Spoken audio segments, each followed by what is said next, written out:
नमस्कार दोस्तों, आप सब कैसे हो। उम्मीद करता हूँ कि आप अच्छे होंगे और साथ ही साथ आप लोगों के लिए मैं एक बड़ी अपडेट के साथ उपस्थित हुआ हूँ, जिसकी प्रतीक्षा आप लोगों को लगातार कई दिनों से है। मैं उन सब पे की डिटेल आप तक पहुँचाने का प्रयास कर रहा हूँ और मुझे पूरा विश्वास है कि आपको ये वीडियो एक प्रकार से संजीवनी का कार्य करेगा। ठीक है, सबसे पहले हम आपके की भर्ती जिसकी प्रतीक्षा आप लोगों को लंबे समय से है कि क्या 72,825 हमारा कुछ उद्धार होगा, तो मैं उस पर एक विशेष अपडेट के साथ में उपस्थित हूँ। इसको ज़रा देखिएगा। पहली बात तो मैं आपको बताना चाहूँगा कि 72,825 के लिए उत्तर प्रदेश की सरकार ने आप लोगों से लिया था पैसा, काफ़ी लंबा चौड़ा पैसा लिया था। और आपको याद होगा कि करीब आप लोगों ने 60 ज़िले से, कुल 75 ज़िले यूपी में, उनमें से 60 ज़िले से आवेदन किया था। 72,825 के लिए एक विज्ञापन पूर्व में पूर्ववर्ती मायावती की सरकार ने किया था, जारी किया था, जिसमें उन्होंने परीक्षा के 3 दिन पहले करेक्शन करते हुए उसे टीईटी मेरिट का ही बना दिया था, जिसमें इतना भ्रष्टाचार हुआ कि माध्यमिक शिक्षा परिषद को दिया गया था एग्ज़ाम कराने का जिम्मा। तत्कालीन शिक्षा निदेशक, याद होगा आपको, तत्कालीन शिक्षा निदेशक कौन थे?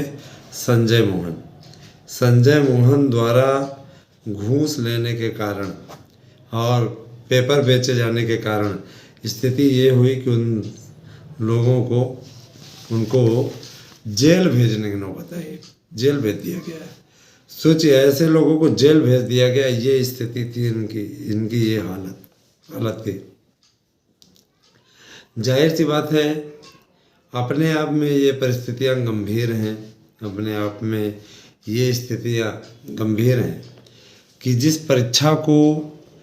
परीक्षा को आयोजित कराने वाली संस्था का मुखिया जेल चला गया हो, उस संस्था के द्वारा फिर भी उस रिजल्ट पे और कोई प्रश्न चिन्ह माननीय सर्वोच्च न्यायालय द्वारा नहीं खड़ा किया जाना और उस पर काउंसलिंग का आदेश कर देना अपने आप में हास्यास्पद। और बाकी मैटरों पर वहाँ आप सिर्फ और सिर्फ इन मैटरों पर सुनवाई कर रहे थे। आपको हाई कोर्ट और जांच के पश्चात जो जावेद उस्मानी की रिपोर्ट आई थी, तत्कालीन मुख्य सचिव, उनके मैटर पर भी गंभीरतापूर्वक विचार करना चाहिए था, लेकिन ऐसा नहीं किया गया। और जाहिर सी बात है, जब ऐसा नहीं किया गया तो ये विकट स्थितियां उत्पन्न हो गई दोस्तों। और उन्हीं विकट स्थितियों का कारण रहा, उन्हीं विकट स्थितियों की बात रही जिसके कारण से रही सही स्थिति चौपट हो गई। ठीक है, जो नौटंकी आप लोगों ने नौटंकी देखी होगी ना, कभी हम लोगों ने सर्कस की नौटंकी अवश्य देखी होगी अपने जीवन काल में। तो कुछ वैसा ही आपके साथ 72,825 के प्रकरण में हुआ। उन पे एक स्पेशल कवरेज आप लोगों को इस चैनल पे देखने को मिल रही है। तो मैं ये ज़रूर बताना चाहूँगा कि आप 72,825 का कोई भी प्रकरण मिस नहीं कर पाएंगे। यहाँ पे आपको पूरी डिटेल जानकारी आपको दी जा रही है। एक एक व्यक्ति के लिए 500 रुपये पर जनपद वसूलेंगे दोस्तों। हर जनपद से 500 रुपया। 60 जनपद से बड़ा बेचारे न तो बड़ी 6-30 तो ऐसे हो गए उसके। और जो एक्स्ट्रा उन लोगों ने अपना आपसे वसूला वो अलग। तो जाहिर सी बात है कि 72,825 के लिए आपका ना तो पैसा वापस हुआ और ये ना तो आपकी फीस वापस किए और 5 साल तक आपको कोर्ट में दौड़ाते रहे। वर्तमान सरकार बदली, उस समय की सरकार बदली, अब इनके लिए आंकड़ा आ गया। उस समय की गवर्नमेंट बदल गई तो योगी महाराज आ गए सत्ता में, जो कि लगातार बने हुए हैं, है ना। और जाहिर सी बात है कि अब उनको याद आया है 72,825 का एक खजाने में पैसा पड़ा हुआ है। इनके ओर से क्या किया गया, इनको प्रेषित किया गया, कोर्ट जाइए, कोर्ट से आप आदेश लेके आइए, फिर इसका पैसा वापसी की प्रक्रिया की जाए अथवा आगे बढ़ाया जाए, जो भी चीज़ें हैं। जब ये कोर्ट गए तो कोर्ट में इनसे कहा गया कि आप पैसा वापस करने की बात कर रहे हैं, आप तो यहाँ काउंसलिंग कराने का मैटर लेकर के आए थे। आपका कहना था कि हमें काउंसलिंग करानी है, और आप उसी काउंसलिंग के चक्कर में आए थे, और अभी आप पैसा वापस करना चाह रहे हैं। ये दोहरा मापदंड क्यों? आपका विज्ञापन बहाल हुआ है और जाहिर सी बात है सकारात्मक आदेश हुआ है। आप जो याचिका लेकर के आए थे तो इनका कहना था ये भर्ती मेरी नहीं थी, ये भर्ती मेरी नहीं थी, फिर किसकी थी भाई? अगर आपकी भर्ती नहीं किसकी थी तो इनका कहना था कि वो पूर्ववर्ती सरकार की भर्ती थी। सरकार के अधिकारी तो आपके थे, पूर्ववर्ती सरकार की भर्ती से क्या होता है? क्या आप लोगों की जिम्मेदारी नहीं थी उसमें? जाहिर सी बात है कि आप लोगों की जिम्मेदारी थी उसमें, आप लोगों की सहभागिता थी उसमें। आपके अधिकारी उस समय भी यही अधिकारी थे, ऐसा नहीं है कि हाँ पद पे कोई इस पद पे था जो अब नियुक्त किए, कोई नहीं था, लेकिन सेवा में तो सभी कार्यरत थे। तो ये सारी चीज़ें मित्रों हुई मेरे दोस्तों, लेकिन विकट स्थिति, गजब की स्थिति। अब इस पर हम क्या आपको बताएं? आप लोगों ने तो उसको झेला है, आप लोगों ने काफ़ी लंबा संघर्ष किया, और संघर्ष के बाद में आपको मिला वही पुराना विज्ञापन। उस पुराने विज्ञापन पे 66,000 पद इतनी तेज़ी में भरे गए, इतनी जल्दी जल्दी काउंसलिंग करवा रहे थे। चल कौन था? हीरालाल गुप्ता।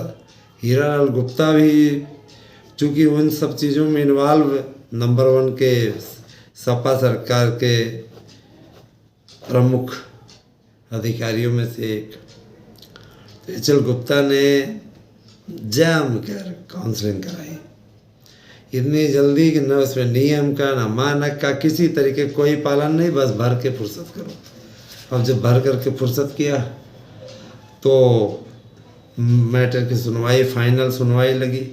अब उस फाइनल सुनवाई पे बात होने लगी, फाइनल सुनवाई पे मैटर फंस गया, नया विज्ञापन बहाल करना पड़ा। लेकिन वहाँ पे रद्द करने जा रहे थे 66,000 नियुक्ति जो हुई थी, तो हाथ जोड़ करके उत्तर प्रदेश के प्रमुख सचिव खड़े हो गए वहाँ पे, सर ताला लग जाएगा।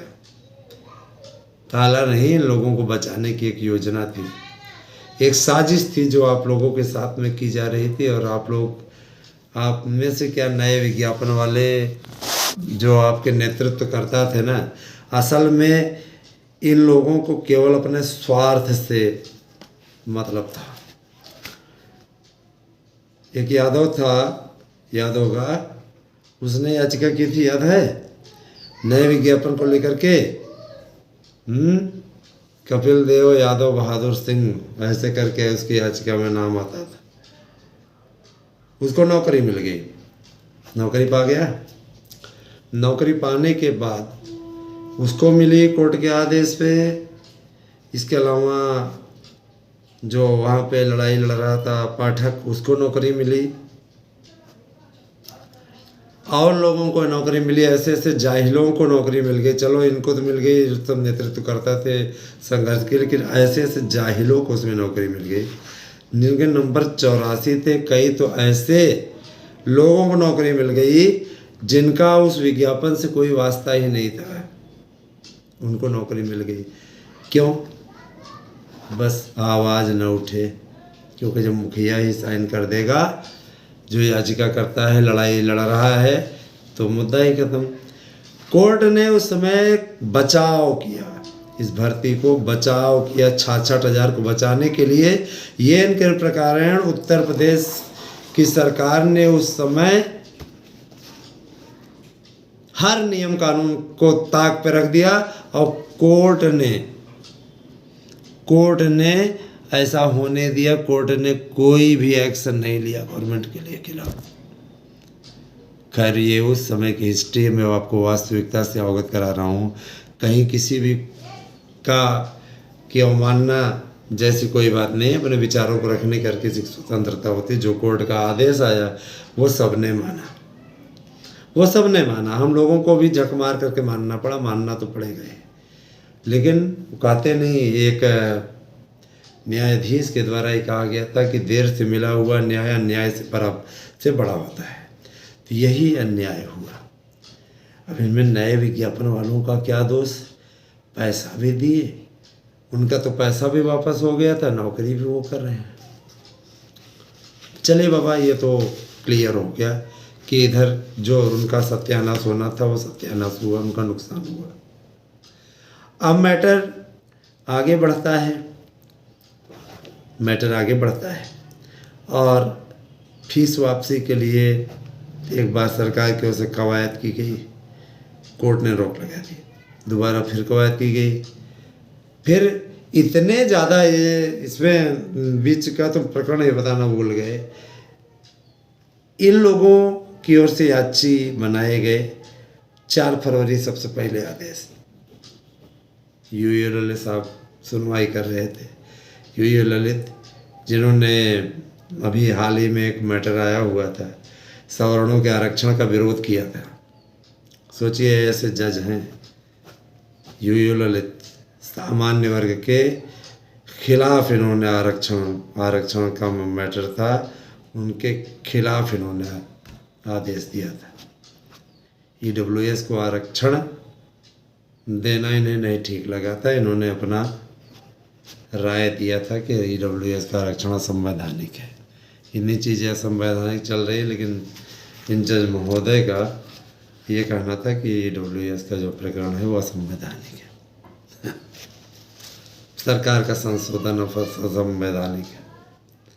और आश्चर्य की बात है, चलिए 3 जज वहीं कह रहे हैं कि भैया असंवैधानिक नहीं है, एकदम राइट है, तो बाद में इस पर आदेश भी हो जाता है। कुछ हुआ क्या? कुछ हुआ नहीं। ठीक है, ये सारी चीज़ें हैं, चलती रहती हैं। तो इस पे अब 4 फरवरी को कुछ आदेश हुआ कि 90 नंबर तक के लोगों को नियुक्ति दे दी जाए। इसके बाद फिर ये लोग 24 फरवरी के लिए याचियों की दुकान सजाए। चंद्रशेखर आज़ाद पार्क से लेकर के इतने नेता निकल आए याची बनाने के लिए कि लोगों ने अच्छा खासा इनकम कर लिया, बैलेंस बना लिया, करोड़पति बन गए आपके पैसे से दोस्तों। यही नहीं, ये जो आपके नेतृत्व करता थे, इन लोगों ने भी खूब दुकानें सजाई, खूब लूटा, इकट्ठा हो गया, पैसा लेकर रफू चक्कर गायब। फिर उसके बाद में इन्होंने क्या किया? पैसा कमाया, पेट नहीं भरा। फिर इनकी जब याचिका वहाँ से फाइनल हो गई, तब भी इनका कहना है कि हमारी याचिका पड़ी हुई है, अभी हमारी लड़ाई जारी है। उस दिन जब याचिका खारिज हुई थी, है ना, एक यादव जी की थी, तो उनका कहना था अभी हमारी याचिका जिंदा है, अभी हमारी याचिका चल रही है। कितनी जिंदा है यार, पानी मार मार करके कब तक जीवित रखोगे? ये सब चीज़ें चलती रही दोस्तों। तो मैं ये कह रहा हूँ, मैंने भी सोचा कि ऐसा करते हैं ये लोग, तो भाई इस तरीके से पैसा आप लोगों का इकट्ठा कर रहे हैं, हम कम से कम एक प्रयास कर लेते हैं, एक कोशिश कर लेते हैं, क्या हर्ज है। हमने भी अपनी ओर से आप लोगों को, मैं तो खुद भी लगा रहा हूँ पैसा, एक रिट डालने का निर्णय लिया। अब देखते हैं इस पर कितने लोग आ जाते हैं, क्योंकि हाई कोर्ट की उस याचिका का कोई अस्तित्व नहीं रह गया। जब ये खारिज हुई वहाँ पे यादव जी की, हाई कोर्ट की याचिका को कोई औचित्य नहीं रह गया। सर्वोच्च न्यायालय से कुछ आदेश आएगा। मैंने आपको हिस्ट्री बता दी, सारी चीज़ें। इच्छुक हैं तो साथ आइए, जुड़िए, ठीक है। और अनिच्छुक हैं वो आपकी मर्जी, नो प्रॉब्लम, ठीक है। आपके 1500 रख लेने से आप अमीर बन जाओगे, ज़्यादा उसके हमको कोई प्रॉब्लम नहीं। बने रहे आप हमारे साथ में दोस्तों, अगर आप इच्छुक हैं तो आइए साथ में। और हमने आप लोगों के लिए एक स्पेशल नोट्स तैयार करवाया है, हमारे एक्सपर्ट ने कल वो नोट्स हमें दिया है। आप अगर नोट्स बुक करना चाहते हैं तो नोट्स बुक करिए, और नोट्स बुक करके अपना एड्रेस पिन कोड से दीजिए, आप फीस जमा करिए। जो ये स्पेशल नोट्स तैयार कराया गया है इसमें ज़्यादा मगजमारी नहीं है, ज़्यादा विस्तृत आपको नहीं दिया गया, लेकिन गारंटीड है कि निश्चित रूप से इससे आपका प्रश्न 99% फंसेगा। अब की ये जो नोट्स तैयार किया गया है दोस्तों, इसमें आपको ऐसा नहीं कि आपको प्रश्न बैंक या प्रैक्टिस सेट ये सब पूरा हल करना पड़ेगा। प्रैक्टिस सेट आपको 100 ही दिए गए हैं, लेकिन इसके अलावा आपका इस पे ये जो नोट्स है, इस नोट्स से आपको 99% आने की गारंटी रहेगी। एकदम स्पेशली नोट्स है और ज़्यादा मार्जिन आपको भी नहीं करना पड़ेगा, परेशान हो जरूरत नहीं। बेस्ट तैयारी कीजिए, आपको यकीन दिलाते हैं आपको सफलता मिलेगी। हमारी ओर से तो आपको बहुत बहुत बधाई पहले से ही कि इस नोट्स से अगर आप पढ़ेंगे तो आपको हर निश्चित सफलता मिलेगी। बने रहें दोस्तों आप हमारे साथ में। धन्यवाद। आप सभी दिन शुभ हो।